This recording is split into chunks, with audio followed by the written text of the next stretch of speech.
Hey there, everybody. This is Scott with Hi-Lux Optics. And this is Chris with Hi-Lux Optics. We are back for another weekly Q&A session today with 6 questions, 5 from y'all and 1 from me to you. Let's start with I'm not going to call it the easy one, but it's probably going to be the most fun because we do have visual aids here. So, can you explain the differences between the short scopes?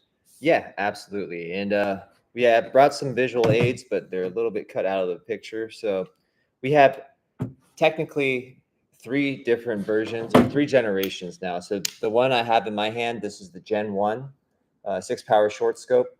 And for these, we'll refer to them all as short scopes because there are different configurations.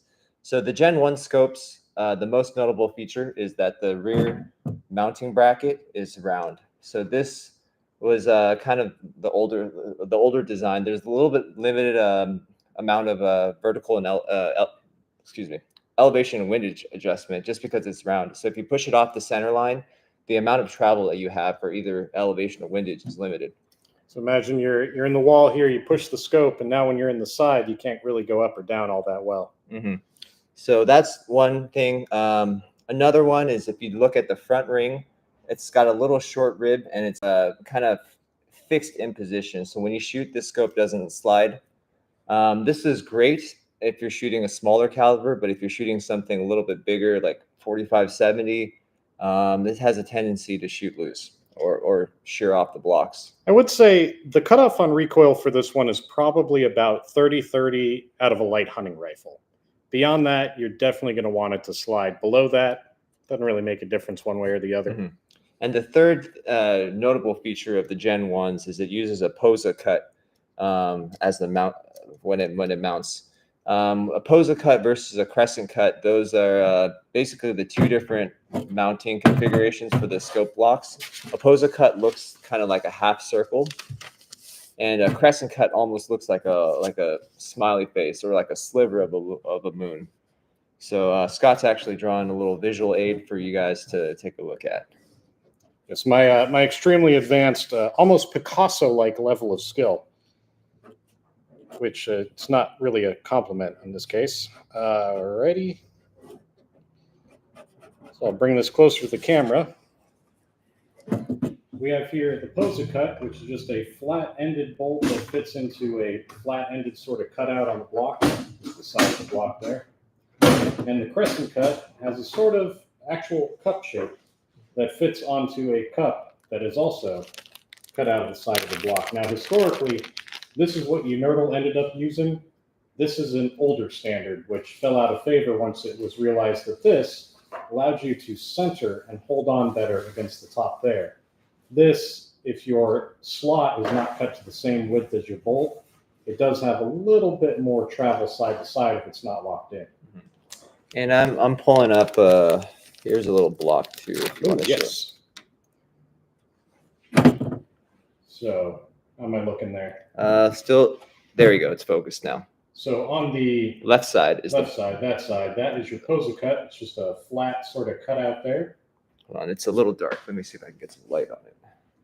Sorry, we're still sort of figuring this system out. Hey, there we go. Over here, we got the Crescent cut that has that sort of conical kind of projection there. And these are 2 sides. Now, if you do encounter a block that has both sides like that, they are built to be flipped around so that you can use whichever side, pointing on whichever side you need. Typically, I like to keep thumb nuts for the rings on the right, but honestly, flipped around, do what you got to do. Okay, so that was pretty much it for the Gen 1s. When we moved to the Gen 2s, the main improvements were in the mounts. So as you can notice, the mount on the Gen 2 is a square. So you get, regardless of how much elevation or windage adjustment you used, you'll still have the maximum amount of travel available to you. Next, we've added in a sliding ring with a rib. So these scopes don't have the Pope ribs like our Unerdal reproductions, like our 8-power and 20-power scopes. But the workaround that we did was we added a little lock ring with a Pope rib on it instead. So these scopes, when you mount it on your gun, when you shoot it, it'll actually slide. Well, the gun will stay in place, but the inertia from the recoil will cause your scope to appear to slide forward. And before every shot, you need to pull it back to battery, so that you get your original eye relief back and get your original cheek weld and everything. Now, battery is just a fancy way of saying starting position. Mhm. So pulling it back to battery is pulling it back to your standard eye relief and starting position. Yeah, there's no electronics in these scopes. Actually, is battery like it's like battering Old against military term. No, Okay. battery is like when people use cannons. Okay. It's way back in the day. So learn something every day. That's where it comes from. But essentially, you can actually set these scopes to not slide, and the way you do that is when you're adjusting your eye relief, just have the front ring touching against the ring portion of the sliding ring, and that way, when it shoots forward, there's nowhere for the when you shoot, there's nowhere for the scope to slide forward. And again, that is really a low recoil setup if you want to do that. If you do it on a 45-70, it's going to scoot it and it's going to wiggle your screws. Yeah, it's going to cause some problems over time.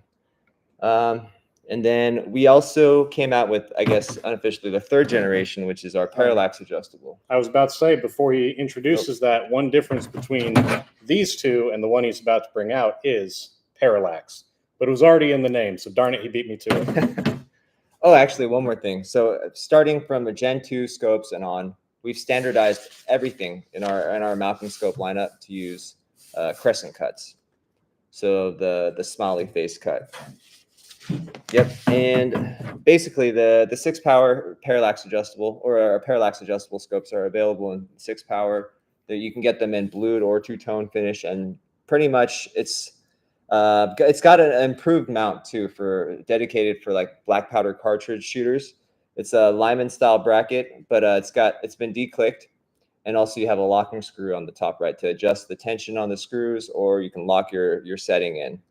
That actually is also one big difference. Now, the previous short scopes, they had a lock ring that was built around the turret screw itself. So you'd screw the turret to where you needed it, and then you would turn this screw to lock it in place. The newer one with the black powder version of the mounts, I honestly, and I'm sure he's going to tell me this is not proper usage, but I actually leave it kind of loose. That way I can turn it as needed, and recoil doesn't really shift the turrets any. If I wanted to lock it in so I didn't have anything to worry about, then I would hit this screw up over here and just lock the whole frame. These ones, you would lock each turret individually. And also the Gen 2s, we've actually calibrated so that when your spacing between the front and rear is 7 1/4, like the unordal scopes, you'll get 1/4 minute adjustments. Another difference, both of these scopes have the indicators, like multiple indexes that you can adjust for adjustment. But the black powder cartridge version has a rotation index too. So that way you won't get lost on how many rotations you've made on the turret. Yeah, it really is like a target shooter scope, because I have gotten tripped up by that. We left it at like 600 for the long scope, and then turns out we were shooting at 100. So, but yeah, those are really the key differences between the three general versions of the short scope. Now, each of these, we do have other varieties. So everything we've shown you today is 6-power. We also have 3 powers. All these are the blued versions. We also have the brass end one we call the 2-tone for the 6 powers. But yeah, that's kind of how they've evolved over time. And I really think historically, I don't know that there have been many improvements on this system past that. After this, they would have switched to internal adjustments. Yeah, there's like this scope and the unordal scope, Lyman. Yeah, the Lyman Alaskan came out, and then everyone started going to internal. So this is really late 1800s, more or less. This is about the end of the line for externally adjusting scopes as far as technological improvements go. Now, we have improved on that with 140 years of knowledge about glass making, lens coatings, material science, machining, CNC machines. So things have changed a bit since then. But yeah, this is pushing the end of history on that. Yep. Now, that does bring us into our second question, which is the orientation of this here sliding locking ring. Now, which way do you prefer to use it? Which way do you think might be a little better for you? For me personally, I like to keep the ring portion towards the eyepiece. That way, when it slides forward, there's more contact, I guess, against the back of the ring to stop it.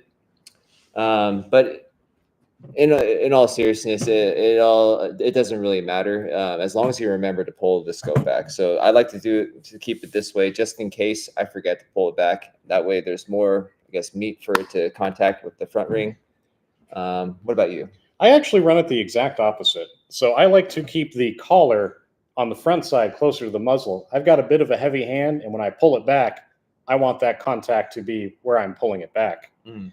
All the rifles we've been shooting, they don't actually scoot all the way to the end. So that collar, as far as inching forward, is really only there if you forget. And thankfully, I've only forgotten 5 or 6 times so far, so it hasn't really been a problem. But yeah, so back, front, whichever side, it really depends on what you want to do with it at the end of the day and whether you have a heavy hand. Mm-hmm. Yeah, going to the next topic. So this one was a question sent in for you individually. How do you clean your brass? So I like to run clean brass through my dies when I'm reloading. So every time I get back from the range, I sort my brass based on the head stamp. I deprime them using I forget the deprime. I have a little hand depriming tool. I don't like to run dirty brass through my dies, so I deprime them all by hand and I toss them into a wet tumbler, and I use stainless steel media. There's different ways to do it. I find wet tumbling works pretty well for me. A couple of drops of Dawn, a little bit of a lemon shine, and then I let it run for like an hour and a half, 2 hours, and they come out pretty clean. After that, you can keep them in there if you're not going to dry them immediately. Otherwise, if you take them out and let them dry out on let the water evaporate on its own, it tends to get water spots. I mean, it doesn't really do anything to the brass, but it's a little ugly. But I put them either under the sun or in a low warming oven. I think I've also seen you use the hair dryer at one or 2 points. Yeah, so sometimes like I gotta load up brass and I can't wait for it to dry. I've used a hair dryer to kind of get it dry. You definitely don't want to load up when wet, but fortunately, he does all the reloading here, and he's really darn good at it. So I just trust whatever it is he's doing, and hasn't steered me wrong yet. Now, question 4. This is where we get into a little bit of the weirder topics. What is the name of this device that we use to attach the phone to the spotting scope? I actually don't remember. I don't remember either. We found it on Amazon, and it was like $20 or something like that. But it hooks to your phone and clips onto the eyepiece of the spotting scope. It works fairly well. It's a little finicky when you're trying to adjust the eye relief. Scott's a master of that. He can get it dialed in super quick. But basically, once you lock it onto your eyepiece and get the eye relief set, you can just use your phone's camera as a screen. Now, this is no good for actually attaching to a regular scope for honestly a few reasons. One, the eye relief, as you mentioned, is definitely a problem. This is great on a spotter scope because it's built for your eye to pretty much go right up against it. On a regular scope with a few inches of eye relief, you can't back this thing off that much. It doesn't have an extension, and it will not hold up under recoil. It's got too little contact, and it's just going to fall right off. Mm-hmm. We didn't know that initially, but we did find that out rather quickly. And actually, the way that the phone is attached to the tripod right now just uses a portion of this system. This is the thing that holds the phone, and it's got a little tripod screw in there, so you can put it on a tripod, slap your phone in, and record that way if you wanted to. All right. Question 5. Where did you get that rear pad, the shoulder cushion? Asking for a friend. This wasn't really acquired anywhere except my closet. This used to be the toe end of a boot, along with the tongue. I just took the boot, cut it off about where the tongue started, folded the tongue over, a little glue, a few stitches, and then filled it with some high-density packing foam. That just slip right onto the buttstock of the rifle, and there's your shoulder pad. And initially, this was a real lifesaver when I was getting adjusted to 45-70, because my body was not used to that recoil. But now it's all over the place with me. I've gotten fatter, so I have more padding against the recoil. Yeah, either that or our shoulders have gotten tougher. I don't know. I mean, I would like to say it's the second thing, but come on. But let's be honest here. I gained weight. I definitely gained weight. Now, question 6. Now, this is a question from me to you. For those of you that have shopped at the CMP store, specifically that have bought an air rifle, what has your shipping time been? And I realize that the North store where I shopped at Camp Perry is closed right now, so I can't really call them or email them. but I'm just kind of crossing my fingers and waiting very impatiently for an air rifle to arrive. And I want it. I want it right now. So, yeah, what has your shipping time been? I think when you ordered the Garand, It was fairly quick. So I ordered it. It came at the following week, so maybe like seven business days or so. But I'm yeah, very impatient. I have not bought an air rifle before, and now I have like all the pellets, and they're just sitting on my desk, and I want to shoot it. well, Oh yeah. I'll wait. I'll be patient. I can wait, for a while, but I may just start have to buying other air rifles while I'm waiting, which maybe not advisable. it's not a problem though. We could find a use for 'em. Oh, I could make it a problem because some of those rifles are very pretty and very expensive. Mhm. But that, I think, is about all we have for you today. So, as always, if you have any questions, please send them in. Make sure to like, comment, subscribe. I think that's what YouTube people normally say. Just, you know how to use YouTube. You do what you got to do. Mhm. And yeah, we'll look forward to seeing you guys next time. Take it easy, and let's see if we can end this live stream.